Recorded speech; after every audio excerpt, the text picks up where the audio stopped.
I knew something was wrong the moment my son whispered, "Don't tell the neighbors you're my mother." It was one of those things you don't fully process in the moment. A fleeting sentence, a strange intonation. But something about it lodged itself in my chest like a foreign object. The way he said it, so quickly, barely moving his lips, like he was afraid someone might hear, as if I were a secret, a blemish on the image he had carefully constructed. But I didn't ask him why. I didn't ask anything at all. I just smiled politely at the man in golf shorts who was watering his perfect lawn and waved like I was supposed to, like a visitor, like a stranger. I had just flown across the country, 2 planes and a bumpy taxi ride, to see my son and his family. It had been a long trip, my knees aching with every step, but I didn't complain. I never had. Not when I worked double shifts at the clinic, not when I paid for his college, not when I signed the papers for the house he now led me into, like I was some casual acquaintance. "Take your shoes off here," he said, his voice polite but distant. "Carla just had the floors polished." I bent slowly to unlace my walking shoes, feeling the strain in my back. The entryway gleamed with expensive tile, an abstract painting I didn't recognize, and no place to hang my coat. I held it in my hands as I looked around the house that I was supposed to call home for the weekend. A house that seemed more like a showroom than a home. Carla, my daughter-in-law, came in from the kitchen with a wine glass in one hand and her phone in the other. She barely glanced at me as she said, "Marianne, welcome." But it wasn't the kind of welcome you give someone you care about. It was the kind of welcome you give someone you're tolerating, just enough to make sure they don't feel out of place. "We weren't sure which flight you were on," she added, already turning back into the kitchen, her attention elsewhere. I stood in the entryway for a moment, taking it all in. The house was beautiful, I'll give them that. Neutral colors, sharp corners, everything curated like a magazine spread. But there were no photographs on the walls, no warmth, no pictures of Daniel as a boy, no photographs with me in it. Not even a single one of the baby. Just Carla's family, her parents in Rome, her sister in Manhattan, her kids from her first marriage. Perfectly framed, perfectly posed. Everything, it seemed, had its place, except for me.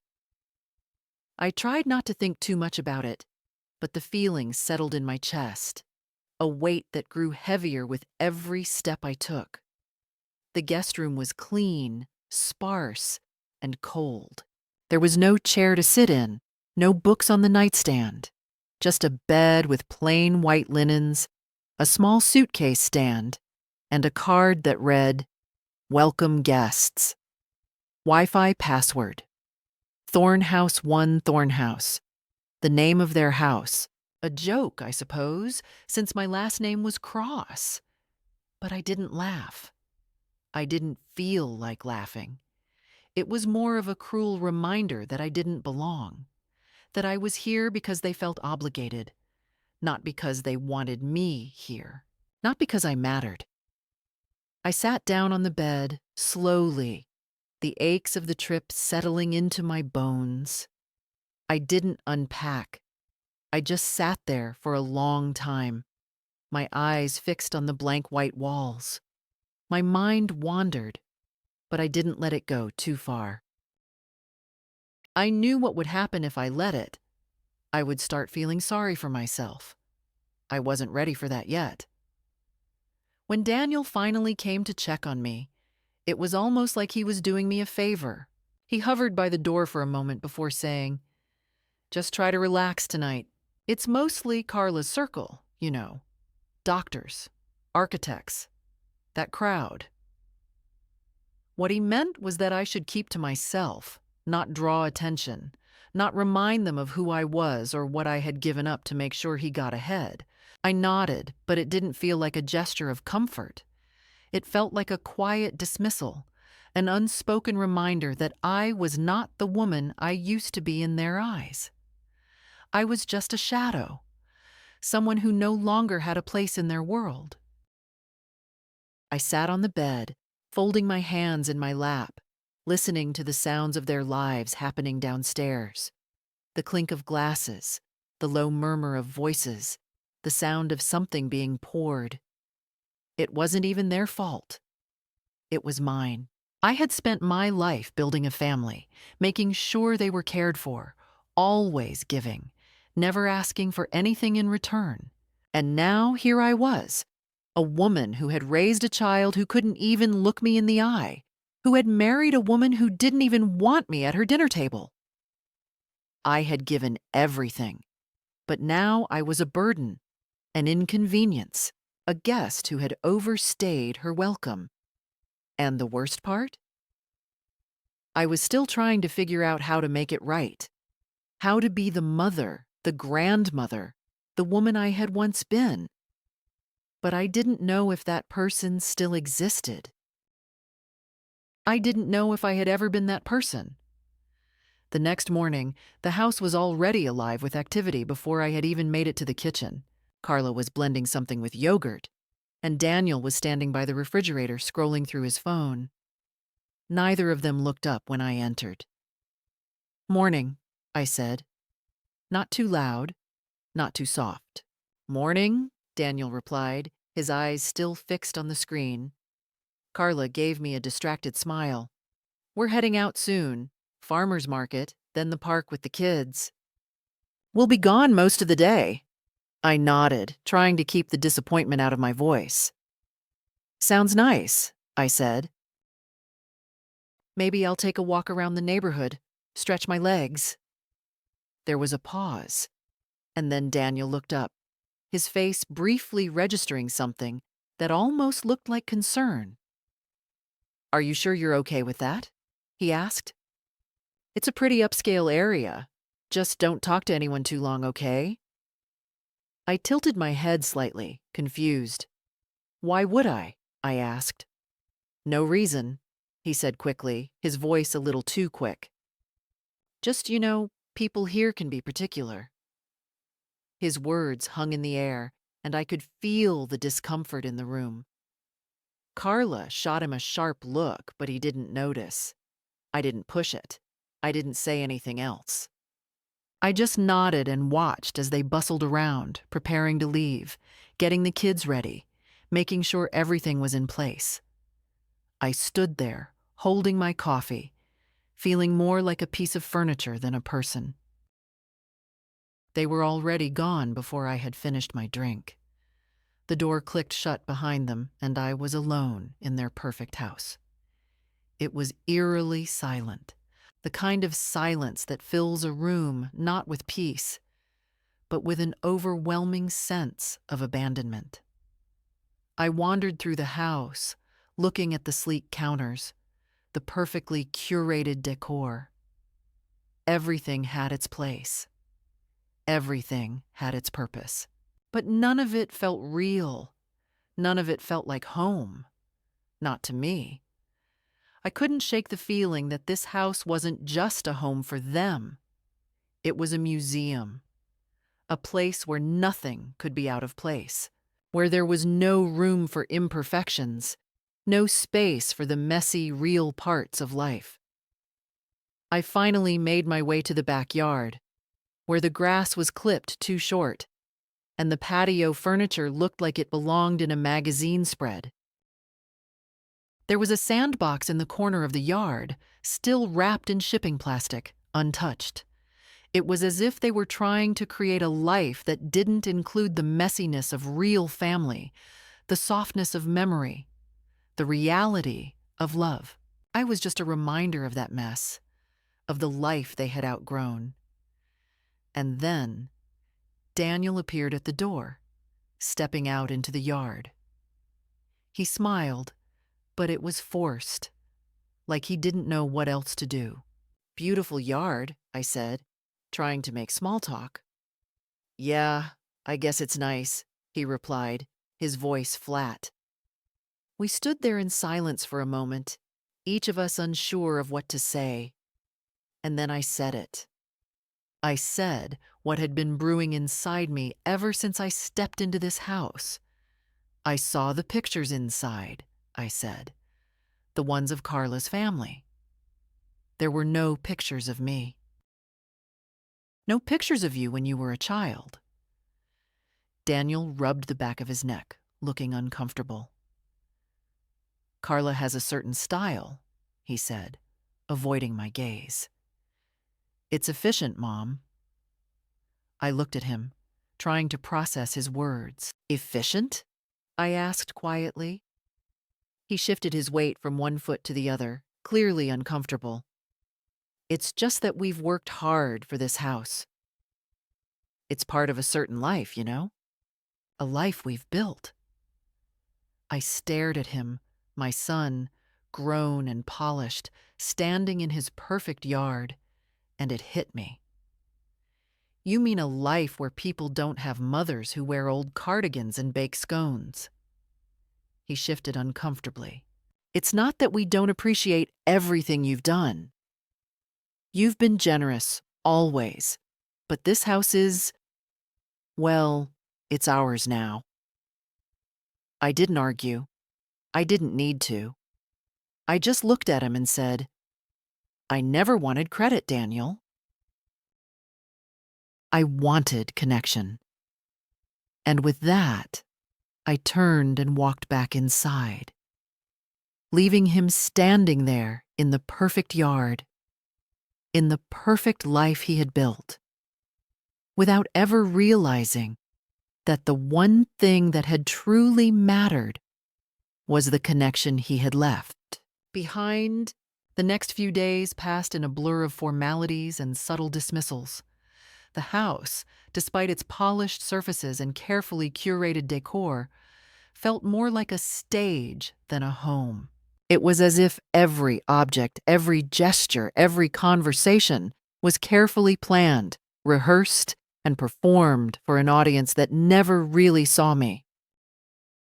I became just a backdrop in their lives, a silent observer, a prop that they could occasionally interact with when needed, but quickly return to its designated place when I wasn't required. The more time I spent in that house, the more I felt invisible, a shadow flitting around the edges of a life that no longer included me. On the third morning, I woke to the sound of footsteps in the hallway and the murmur of voices from downstairs. I lay still for a moment, listening. It was their usual morning routine. Carla bustling around in the kitchen, Daniel reviewing emails on his phone, the children playing quietly upstairs. There was no real conversation, just a blur of noise that seemed to only serve to fill the silence between us. It was as if they were afraid of too much stillness, of too much attention drawn to the things they were trying to avoid. And I wasn't sure whether it was for my sake or for theirs. I hadn't unpacked. My suitcase still sat in the corner of the guest room, its contents untouched, as if the very act of unpacking would cement my place in this strange, artificial life they were creating around me. There was no room for me here. Not truly. The walls of the house seemed to push in on me, squeezing the air from the spaces between the rooms until I could hardly breathe. I couldn't tell if the tightness in my chest was from the weight of the house itself or the weight of the silence that surrounded me. That morning, as I shuffled downstairs to make a cup of coffee, I found myself standing in the kitchen doorway, watching Carla as she prepared breakfast. She was wearing an apron that read Queen of the Kitchen, a cheap, cheerful thing that seemed to contradict the cold precision with which she moved. Every motion was calculated, every ingredient measured with exactness. There was no joy in her actions, no warmth. It was all about control. Control over the kitchen, control over the family, control over me. It had become clear, even if it wasn't spoken aloud, that I was a burden she tolerated rather than someone she welcomed. I knew better than to ask for anything. The few times I had, it had been met with a forced smile and a quick dismissal. "Oh, I'll get that for you later, Mom," Daniel would say, his voice too light, too distracted to carry any real weight. "We're a bit busy right now. Just relax, okay?" But there was no relaxation for me. There was only the feeling of being perpetually on the outside, looking in. And yet I tried. I tried to blend in, to fade into the background like the rest of their world. But no matter how much I tried, I was always reminded that I didn't belong.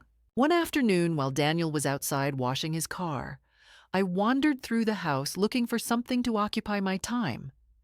I came across a stack of framed photos in the living room. They were of Carla's family, her parents, her sister, her children. Perfectly posed, perfectly curated. There wasn't a single photograph of Daniel as a child, not a single one of me. I stood there for a long time, staring at those photos, trying to reconcile the family they had built with the one I had raised. It was like looking at someone else's life. In that moment, it hit me. I wasn't just a guest in their home. I wasn't even a part of their lives anymore. I was a relic, an artifact of a past they no longer cared to remember. I was something they could ignore, something they could pretend didn't exist as they moved forward with their perfect, sanitized version of a family. I wasn't welcome here. And the worst part was, I didn't know how to leave. That evening, after dinner, I sat in the guest room with my coat draped over the back of the chair. I hadn't worn it yet, but I felt like I needed it. I needed something to shield me from the cold, from the emptiness that surrounded me. The room was dark, the only light coming from the small lamp on the nightstand. I picked up my purse, my fingers brushing the envelope I had brought with me from home. The deed to the house. It was a silent reminder of everything I had given up, of everything I had trusted them with. I opened the envelope slowly, carefully, like I was unwrapping something fragile. Inside was the document, the one that had been signed years ago, the one that secured their future, and left me with nothing. I looked at it for a long time, my eyes tracing the words, the signatures, the dates. I had always believed in family, believed that love was something you built together. But now, as I stared at the paper in my hands, I realized that family wasn't something you built. It was something you kept. And I had been left behind. I folded the document back into the envelope, my hands trembling as I did. I wasn't sure why I had brought it with me. Maybe it was to remind myself of what I had once believed, of what I had once hoped for. Or maybe it was just a way to hold on to something, anything, that still felt real. The next day, I woke up early, as I always did. The house was still asleep, the quiet broken only by the soft hum of the refrigerator in the kitchen. I pulled on my sneakers and headed for the door. I needed to get out. I needed to breathe. The morning air was crisp, a little too cold for comfort, but it felt good against my skin. I walked around the neighborhood, my steps slow and measured. The houses here were beautiful, immaculate, just like everything else, but they all felt empty. I passed a park, the swings swaying gently in the wind, and for a moment, I thought about my own children, about the years I had spent raising them. the laughter, the mess, the chaos of family life. But those memories felt distant now, like they belonged to someone else. The house I had raised my children in was gone, sold to pay for a future that I didn't even recognize. My son and his family had built their own life, one that didn't include me. I had given everything, and in return, I had been left to wander through their perfect, empty world, a ghost in the corners of their lives. That afternoon, as I sat in the living room, I overheard a conversation between Daniel and Carla. They were talking in low voices, but I could hear enough to catch the gist of it. "Mom's starting to get a little difficult," Daniel said. "She's been acting strange lately, like she doesn't understand what's going on." Carla's voice was sharp, almost dismissive. "She's just being difficult. She's always been this way. You know how she is." It was like a punch to the gut, hearing them talk about me like I wasn't even there, like I was some sort of burden that they had to deal with. I wanted to stand up, to confront them, but I couldn't. I just sat there, frozen, listening as they talked about me like I was nothing. I knew then that it wasn't just the house that had changed. It was them. They weren't the people I had raised, the people I had given everything for. They were strangers now, and I didn't know how to find my way back to them. They had moved on, and I had been left behind. That evening, I went to bed early, my mind racing with everything I had just overheard. I could feel the weight of the house pressing down on me, suffocating me. I tried to sleep, but the silence was too loud. I kept thinking about the letter I had never sent, the one I had written to myself years ago. The letter that had never been delivered. The one where I had promised myself that I would never let anyone make me feel small again. I didn't sleep that night. I just lay in bed, staring at the ceiling, listening to the house settle around me. It was like I was living in someone else's life, someone else's dream, and I wasn't sure how much longer I could stand it. The days that followed felt like a strange blend of monotony and quiet tension, as though the house itself was holding its breath, waiting for something to happen. The house had a way of making everything feel calculated, as though every gesture, every glance, was performed for an audience that wasn't really there. There were no mistakes here, no room for imperfection, no space for the messiness of real life. And the longer I stayed, the more I realized that I wasn't just an outsider in this new life they had built. I was a relic, a reminder of something they no longer wanted to acknowledge. But I didn't know how to leave. I had nowhere to go, no place that felt like home. Carla continued to avoid me, her every interaction with me polite but distant. She would smile and offer a quick, disinterested remark about dinner or the weather. But there was never any warmth, no genuine connection. Daniel, too, had become increasingly evasive.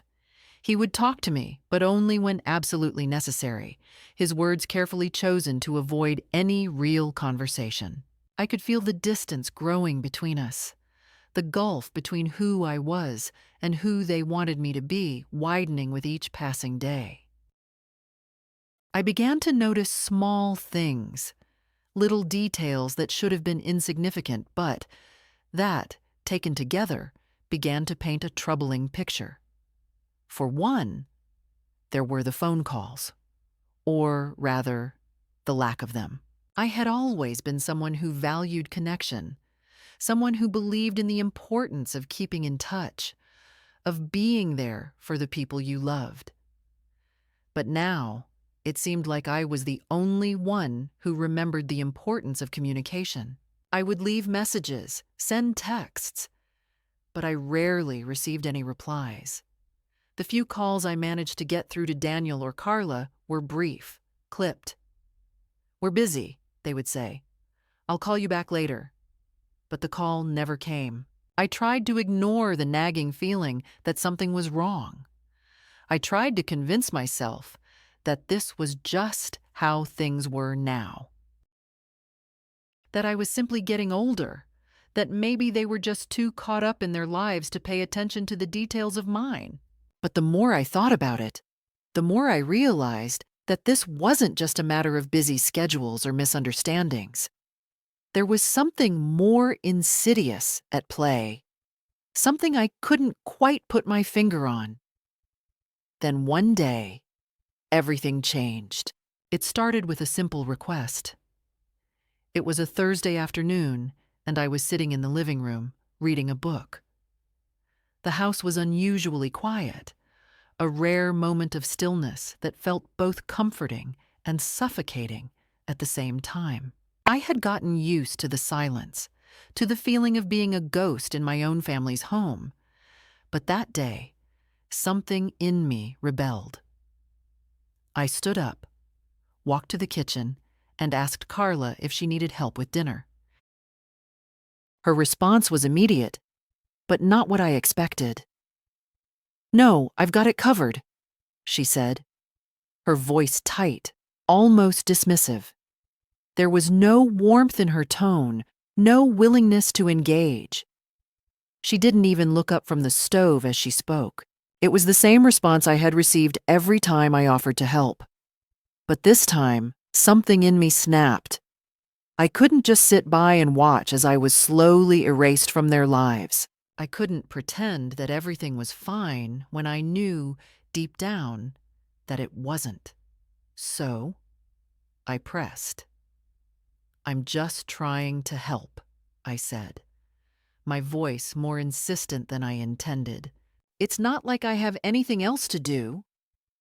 Carla's eyes flickered to mine, but she quickly looked away, her face hardening. "Well, maybe you should find something to do," she said, her words sharp, cutting through the air like a knife. I stood there, frozen for a moment, unable to process what had just happened. The dismissal, the coldness, it was all too much.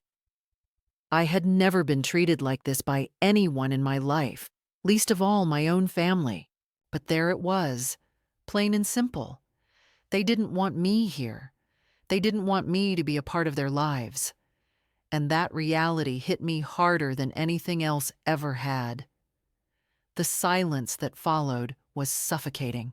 I felt the weight of her words settle over me like a heavy blanket, suffocating me with their finality. I didn't know what to say, how to respond. So, I did what I always did. I smiled, nodded, and left the room, retreating to the guest room where I had spent far too many nights in isolation. I sat on the edge of the bed, my hands trembling as I tried to steady myself.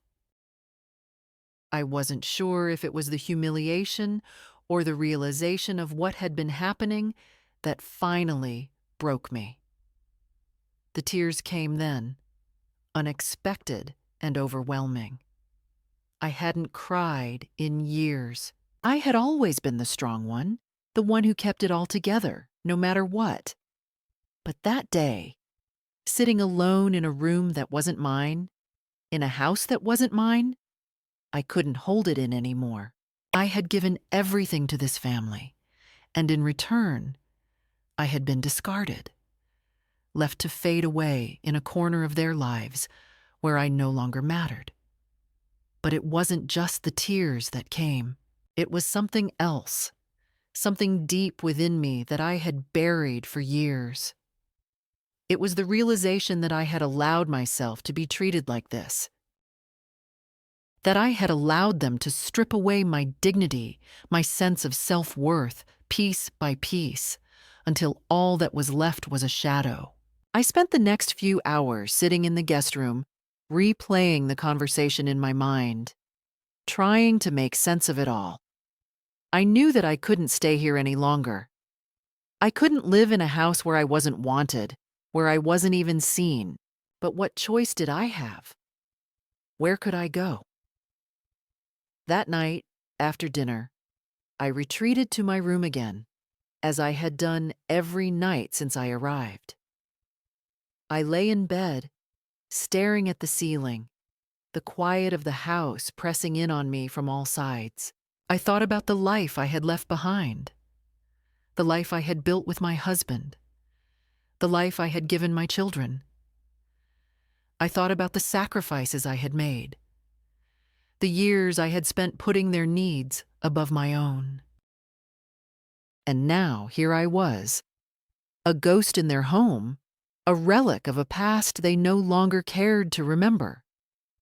I could hear them laughing downstairs, the sound of their voices rising above the hum of the refrigerator. But it wasn't laughter that filled the house. It was something else, something that felt like a lie.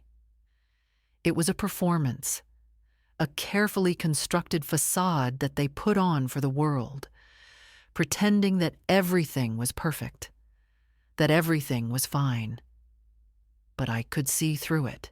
I could see the cracks, the lies, the way they had twisted everything I had once believed about family into something unrecognizable. The next morning, as I sat at the kitchen table trying to eat breakfast, Daniel came in and casually mentioned, "Oh, by the way, we're having some people over tonight." Carla invited a few of her friends. "You don't mind, do you?" It wasn't a question, not really. It was a statement, one that told me exactly where I stood in this house. I wasn't even worth asking. I wasn't worth any real consideration. I was just a guest in their lives, someone to be tolerated when necessary, but never truly included. I forced a smile, nodded, and said, "Of course I don't mind." But inside, something inside me snapped. I wasn't going to sit by and be invisible anymore. I wasn't going to let them treat me like I didn't matter. That night, as the guests arrived and the house filled with laughter and chatter, I sat quietly in the corner, watching it all unfold. I didn't belong here, not anymore. But I wasn't sure where I belonged or if I belonged anywhere at all. I wasn't sure what to do next.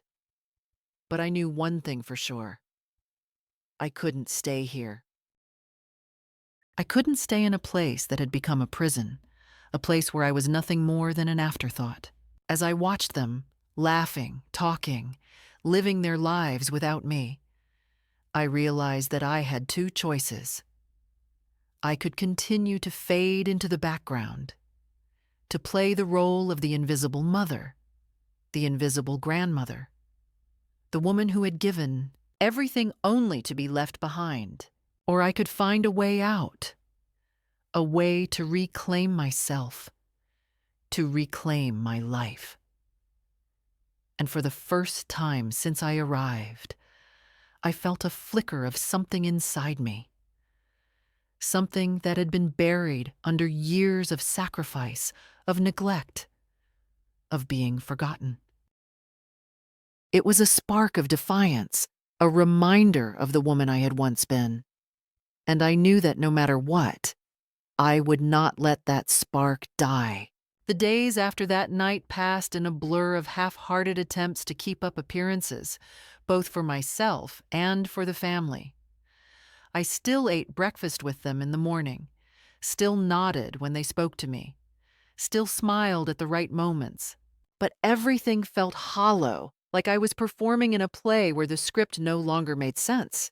The house, once a place that had felt familiar and full of life, had become a cold, sterile environment, a museum of the life they had created without me. I could see it in their eyes, in their polite smiles, in the way they looked past me rather than at me.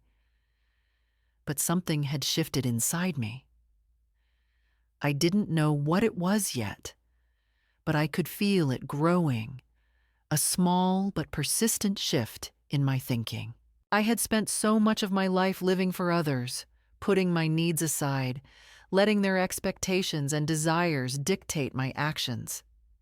But now I was starting to see that I was more than just a caretaker, more than just a grandmother or mother. I was a person in my own right, with my own thoughts, my own desires, and my own life. And that life, I realized, wasn't here. Not anymore. It started with small things. I began to leave the house on my own, taking long walks around the neighborhood. At first, I felt guilty. I felt like I should be at home, doing something for them, making myself useful. But as the days went on, I found solace in the quiet of those walks. I didn't have to be anyone for anyone else. I didn't have to play the role of the dutiful mother or grandmother. I could just be. And for the first time in a long time, I started to feel a sense of peace, a sense of freedom that I had almost forgotten existed. One afternoon, I decided to venture a little farther. I walked through the neighborhood, past the houses with their pristine lawns and perfectly manicured gardens. Everything was so carefully curated, so calculated. It was the same world I had once inhabited, the same world I had helped build. But now, it felt foreign to me, like I was looking at it through a window, unable to touch it. I walked for hours, letting the rhythm of my steps ground me, letting the world move around me without needing to be part of it. And then, when the sun began to set, I turned down a street I didn't recognize. I had no destination in mind. I was simply walking, moving through the world, and for the first time in years, I wasn't waiting for something to happen. I wasn't waiting for someone to need me or tell me what to do. I was just living in the moment, in the quiet. As I walked, I noticed the small details, the way the light caught in the leaves of the trees, the smell of the air as it turned cooler with the approaching evening. I felt, for the first time, like I was truly seeing the world again. That was when I saw the sign. It was small, tucked into the corner of a community bulletin board at the entrance to a small park. Room for rent, quiet lady, private room, shared kitchen, near bus. $400 per month. The words stood out to me, not because they were particularly special, but because they felt like a lifeline. I had been living in the same house for weeks now, and in all that time, I hadn't once thought about what it might be like to have a space of my own, to live somewhere that wasn't tainted by the heavy silence of being unwanted. Without thinking, I took a picture of the number on the sign. I didn't know why I did it. Maybe it was the idea of independence, of having a choice that called to me. Maybe it was the quiet invitation in the words themselves. Quiet lady. I liked that. I liked the simplicity of it. I liked that it wasn't about being a mother or grandmother, but about being someone who could just exist without needing permission. I didn't tell Daniel or Carla. I didn't need to. I wasn't sure yet what I was going to do with the number, but something about it felt like the first step toward freedom. It felt like a decision I could make for myself, something I hadn't done in years. And that decision, no matter how small, gave me a sense of control that I hadn't felt in ages. The next day, I called the number. The woman who answered had a raspy voice, like she'd smoked for years. She sounded skeptical, as if she didn't quite believe that I would actually show up. When I told her my age, she was silent for a moment, then asked, "Are you clean?" I nodded, even though she couldn't see me. "No boyfriends?" she asked next. I chuckled, not expecting that. "Not in a long time," I said. She gave me the address, and I promised to meet her that afternoon. I hung up the phone, a strange mix of excitement and fear swirling inside me. I had no idea what I was doing. I had no idea where this was going to lead, but for the first time in a long time, I didn't care. I was going to do something for myself, even if it was just one small step. When I arrived at the house, it was more modest than I had expected. The porch was chipped, the paint peeling in places. The garden was overgrown, but there was something comforting about it. It wasn't perfect, but it felt real. I liked that. The woman who opened the door was older than I had imagined, probably in her late 60s. She had wild gray hair and a cigarette hanging from her lips. She wasn't much taller than me, but she had a certain presence, a confidence I didn't expect. She stepped aside and gestured for me to come in. "Come on in then," she said, her voice rough but welcoming. "You're the old lady who's going to rent my room, huh?" I smiled, not sure how to respond. "I suppose I am," I said. She led me through the house, past a cluttered hallway full of books and magazines, into a small sitting room. The place smelled like old onions and lavender, not unpleasant, just lived in. She didn't ask about my background, didn't ask why I was here. It was like I wasn't being judged. She just showed me the room, a small space at the end of the hall with a twin bed, a nightstand, and a dresser. The window let in plenty of sunlight, and the afternoon rays seemed to embrace the room, as if welcoming me. "It's yours if you want it," she said, her eyes studying me carefully. "I'm not here to babysit, though. No funny business, no noise. You want trouble? You can leave. You get it?" I nodded, the weight of her words sinking in. "I get it," I said. She handed me the key. "First week's rent in cash. $100. You got that?" I had enough. Just barely. I had been careful with my money, not spending a cent on anything I didn't absolutely need. The rest of it was tucked safely away in my purse, waiting for the right moment. This was it. That night, I lay in the small bed, the soft hum of the house filling the silence. It wasn't perfect, but it was mine. The walls weren't pristine. The floorboards creaked with every movement. But it felt like freedom. I wasn't being kept in a room in a house where I wasn't wanted. I wasn't playing the role of a grandmother who had overstayed her welcome. I was just me. The next morning, I woke up with the sun, made myself some coffee, and sat by the window, watching the world wake up. I didn't know how long I would stay here. I didn't know what would come next.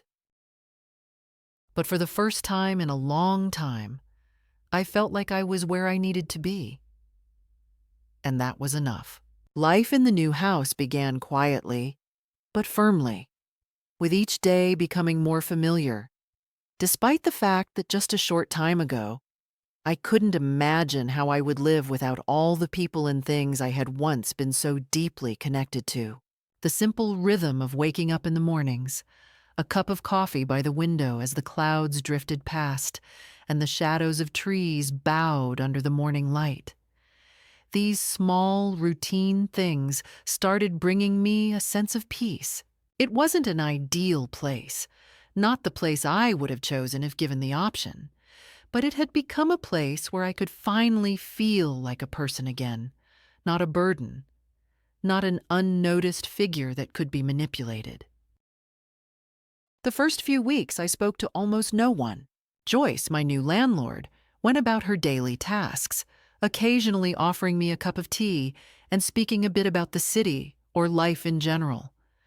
But for the most part, we remained in our separate silences. I started working at a corner cafe where the preparations for the morning breakfast rush had to be ready by 6. It was a simple place, quiet, with small wooden tables where coffee was the main course, And anything beyond that consisted of conversations with regular customers who came in every morning, and everyone knew everything about each other's lives. Working in a place like this wasn't hard. I had grown accustomed to being part of something that didn't require me to be perfect, but simply to be present. My feet ached, my hands trembled from awkward postures and repetitive motions. But there was a calm rhythm to it all, something grounding. Every day, I grew a little more accustomed to the quiet, to being alone without the usual weight of expectations.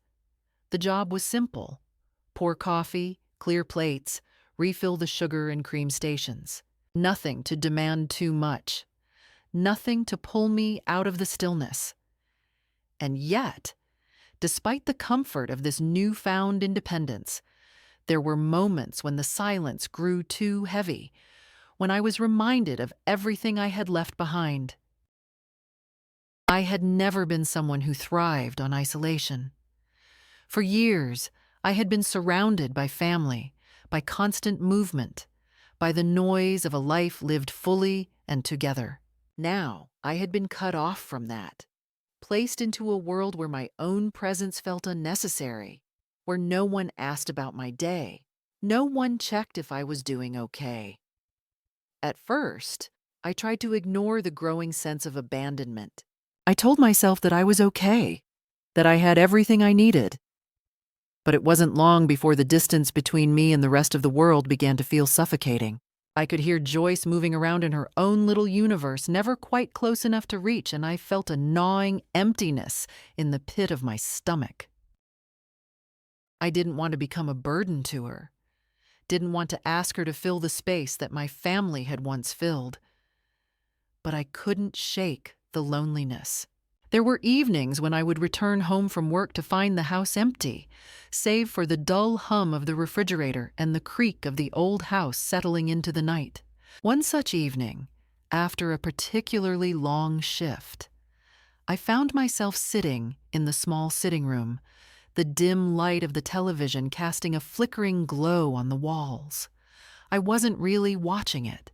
My thoughts were far away, drifting back to the days before all this, before the house, before the silence. Back to the time when my son, Adam, would sit beside me on the porch, his head resting against my shoulder as we talked about everything and nothing at all. Back when I would bake his favorite cakes and pies, when I would bring over groceries and share the moments of our family's life. It all seemed so distant now. The life I had built, the family I had raised, it felt like it belonged to someone else. That was when the phone rang. I hadn't been checking my phone much. I had turned it off more often than not because I didn't want to be reached, but because I didn't want to feel the weight of the unanswered calls, the unreturned messages. I had lived for so many years in a world where my phone was always buzzing with demands, with updates, with questions. And now it felt like I could go days without anyone noticing. I had grown used to the silence, but that didn't mean I liked it. When I saw the name on the screen, my heart skipped a beat. It was Adam, my son. It had been weeks since I last heard from him directly. The occasional message from Lisa, his wife, but nothing from him. The tension in my chest tightened as I hesitated, staring at the phone in my hand. I wasn't sure I was ready to speak to him. I wasn't sure I was ready to hear what he had to say. But I knew I couldn't ignore it. I answered the phone, my voice shaking slightly, as I said, "Hello? Martha?" Adam's voice was strained, the words slow and careful. "Where are you? We've been trying to reach you for weeks." I closed my eyes, letting the sound of his voice wash over me, each word like a reminder of the distance that had grown between us. There was a silence on the other end of the line, and I could hear him shifting. as though trying to find the right words. "Mom, we've been worried sick. Lisa's been calling. I've been calling. Why haven't you responded?" I opened my mouth to speak, but the words didn't come. What could I say? How could I explain what had happened? How could I tell him that I had spent the last few weeks trying to figure out who I was, trying to find a way back to myself, a way back to the woman I had once been before they all started treating me like an afterthought? How could I tell him that I had no intention of returning to their life, not when it had become so clear that they didn't want me in it? "Mom," his voice was more urgent now. "Where are you? Are you okay?" I took a deep breath and finally spoke, my voice steady despite the churning emotions inside. "I'm fine, Adam. I'm safe." "You can't just disappear like this," he said, his voice rising. "We need you. The kids need you. Lisa's been a mess, and I don't know what to do." The words stung, cutting deeper than I expected. He wasn't asking how I was doing. He wasn't concerned for me.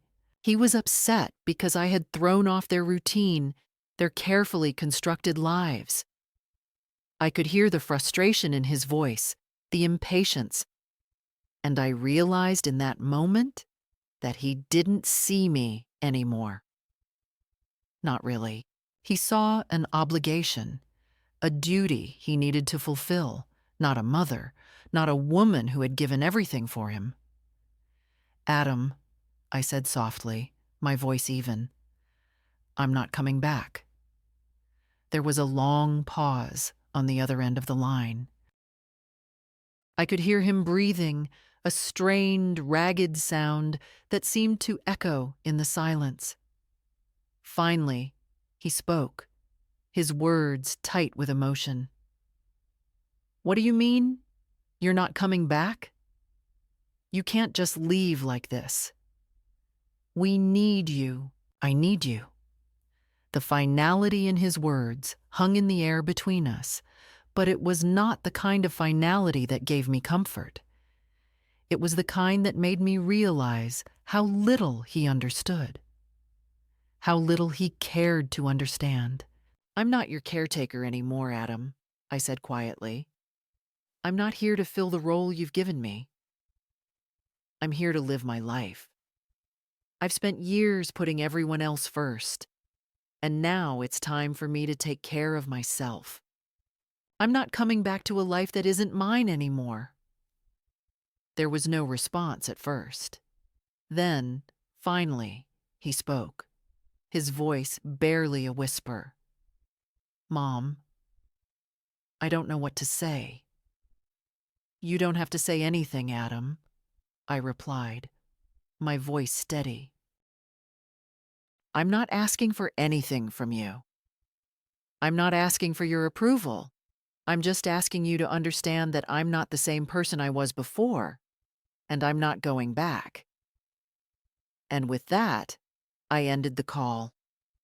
I sat there, the phone still in my hand, staring out the window.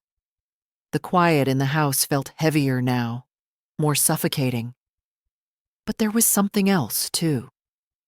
Something new. A sense of relief. For the first time in a long time, I felt like I was finally standing up for myself. Finally, after all these years, I was choosing me. I didn't know what would happen next. I didn't know if I would hear from him again or if this was the last time we would ever speak. But I knew one thing. I was done pretending. I was done being someone I wasn't. I was done living for them. I had a life to live, and I was going to live it.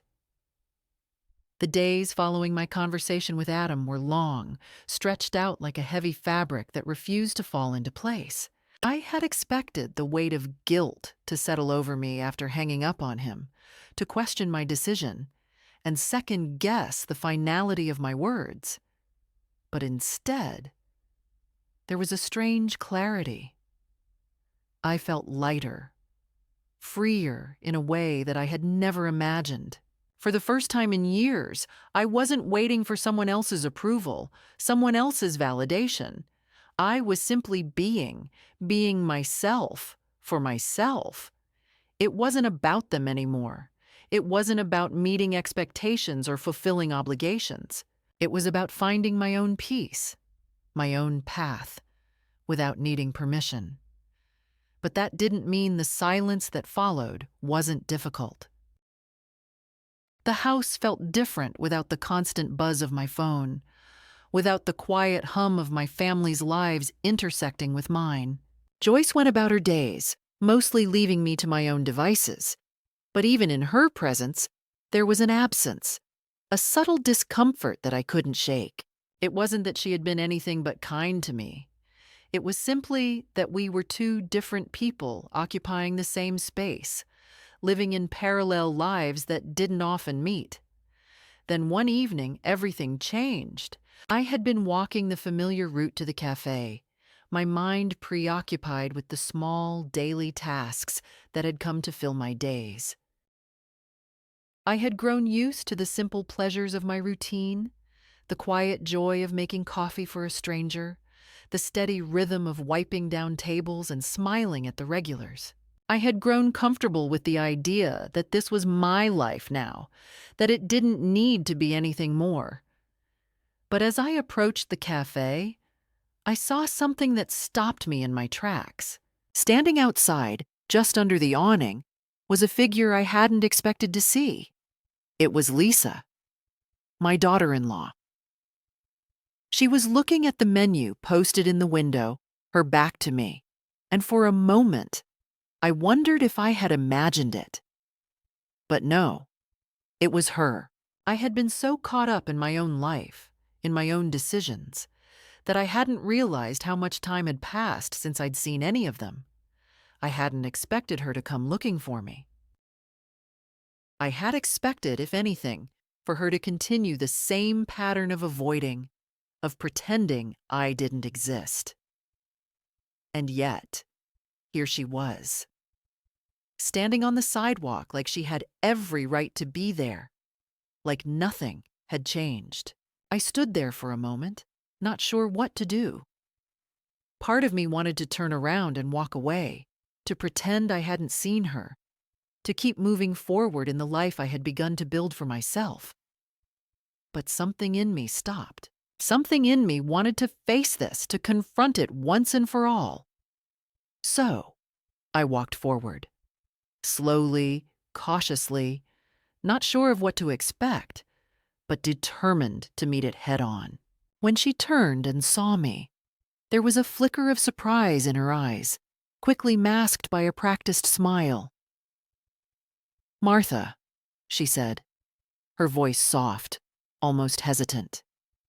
"We need to talk." I stood there for a moment, weighing her words. We need to talk. Those words, always carrying the weight of something heavy, something unresolved. But this time, I wasn't going to let them carry me into a conversation that I didn't want to have. This time, I wasn't going to let her control the narrative. "Do we?" I asked, my voice steady, not cold, but firm. Lisa hesitated, then nodded, stepping closer to me. "Look, I didn't want to come here, but Adam—" She paused, as if she was struggling to find the right words. "He's really upset, and I think we need to figure this out." I could feel the tension in her voice, the anxiety that she was trying so hard to hide. It wasn't about me, not really. It was about Adam's anger, about her need to keep the peace, to make everything look perfect, to maintain the illusion that their lives were under control. But I wasn't interested in their illusion anymore. I wasn't interested in being part of their perfect picture. "You want to figure this out?" I asked, my voice quieter now, but no less determined. "Then let's start by being honest with each other." She looked taken aback by my words, as if she wasn't used to me speaking this way. But I didn't care. I wasn't going to apologize for asserting myself, for standing my ground. She glanced around, as though looking for an escape, but then nodded. "Okay," she said, her voice softer now. "I'm sorry. I know I should have been more understanding. I don't know what to do." "You've always been there. Always been the one to take care of everything. And now, with you gone, it's just different. Adam's lost. He doesn't know how to handle it." I listened, but I didn't feel any sympathy for her words. I didn't feel the rush of guilt that she might have expected. She was speaking from a place of discomfort, from the guilt that had started to gnaw at her. But it wasn't the kind of guilt that came from realizing she had wronged me. It was the kind of guilt that came from realizing she no longer had control, that she couldn't keep up the facade of perfect family life when the foundation had cracked. "I'm sorry too," I said, my voice calm, but steady. "I'm sorry that it had to come to this. But I'm not going to be part of your picture anymore, Lisa. I'm not going to sit in the background pretending that everything is okay. I'm not going to go back to being the person you want me to be." Her face faltered, and for a moment, I saw something real in her eyes. A flash of vulnerability, a crack in the armor she had carefully built around herself. But it was gone as quickly as it came, replaced by the same practiced smile. "I understand," she said, her voice tight. I don't want you to think we don't care. We do, Martha. We really do. It's just, things have changed." "Things have changed, yes," I agreed, my voice steady. "And I'm not going to pretend they haven't." She looked at me for a long moment, as though weighing her next words carefully, then took a deep breath. "I brought something for you," she said, reaching into her purse and pulling out an envelope. "It's from Adam. He wanted me to give it to you. He's not ready to talk to you, but he wants you to know he's thinking about you." I stared at the envelope for a moment, unsure of what to do with it. It was a gesture, I knew that. A way for Adam to reassert some semblance of control, to say that he was willing to reach out, but not on his terms. Not fully. But I didn't need Adam's words anymore. I didn't need anyone's validation. I took the envelope from Lisa, but I didn't open it right away. I just held it in my hand, feeling its weight, knowing that it didn't change anything. "Tell Adam," I said quietly, "that I'm fine. I'm doing just fine."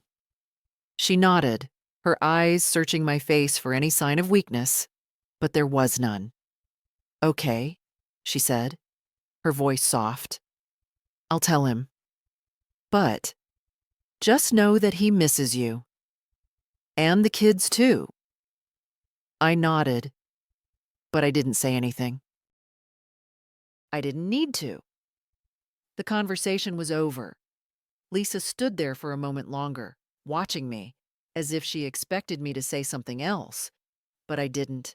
I turned and walked away, leaving her standing on the sidewalk, the weight of the unspoken words between us hanging in the air.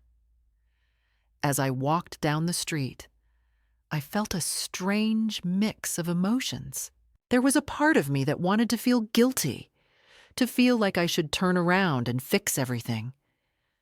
But there was another part of me, a part that had been silent for so long, that finally spoke up. I wasn't going to fix this. I wasn't going to go back to being the person they wanted me to be. I wasn't going to be the person who had spent years silently absorbing their expectations, their judgments, their dismissals. I was done. And that was the moment I realized that I had finally reclaimed myself. I had walked away from the family that no longer saw me. I had stopped waiting for them to notice. I had stopped waiting for permission to be who I was. And for the first time in my life, I felt free. Time moved differently now. Not slower, not faster, just quieter. I woke each morning with the same pale light filtering through my window, the same soft sounds of the house breathing around me, and I no longer reached for my phone, no longer wondered who might have sent a message or why no one had. I didn't check in, didn't wait to be asked how I was doing.